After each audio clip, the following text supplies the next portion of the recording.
बंधु नमस्कार। संसार के सबसे गहन रिश्ते की बात करेंगे हम। जब तक बाप जिंदा रहता है, बेटी मायके में हक से आती है और घर में भी जिद कर लेती है और कुछ कहे तो डट के बोल भी देती है कि मेरे बाप का घर है। पर जैसे ही बाप मरता है, ख़त्म हो जाता है, समाप्त हो जाता है और बेटी आती है तो वो इतनी चित्कार करके रोती है कि सारे रिश्तेदार समझ जाते हैं कि बेटी आ गई है। और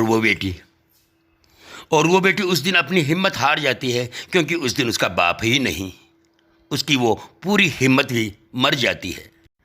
आपने भी शायद महसूस किया होगा कि बाप की मौत के बाद बेटी कभी भी अपने भाई भाभी के घर आकर के जिद नहीं करती, जो अपने पापा के वक्त क्या करती थी।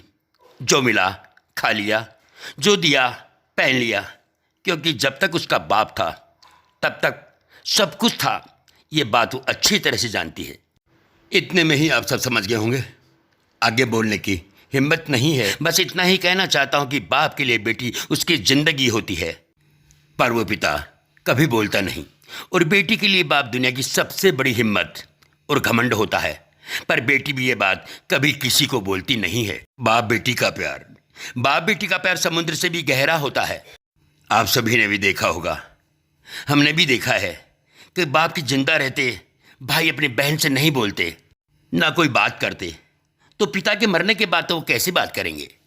दोस्तों, बंधुओं, अपनी बहनों को कभी भी दर्द न पहुंचाना, क्योंकि जब वो आती हैं तो खुशियां लाती हैं और वो जब जाती हैं तो आपका दर्द ले जाती हैं। कभी न सोचना कि बहन आती है तो तकलीफ बढ़ाएगी, मुझसे कुछ लेकर के जाएगी। बहन जब आती है तो घर में रौनक बढ़ा देती है। संसार का सबसे दृढ़ रिश्ता पिता पुत्री का रिश्ता। इस रिश्ते का बखान करते हुए हमारे स्वयं की क्या हालत होगी, और आप जो सुनेंगे तो फिर आपकी क्या हालत होगी। तो है ना, पिता पुत्री का दृढ़ रिश्ता। ये प्यारा सा लेख पारिक बंधु ग्रुप से आदरणीय श्री शंकर लाल जी पारिक ने प्रेषित किया है। आपका बहुत बहुत आभार, बहुत बहुत धन्यवाद। हमने अपना स्वर देने का प्रयत्न किया है। हम आपके पूर्णमल पारिक, जवान भाई।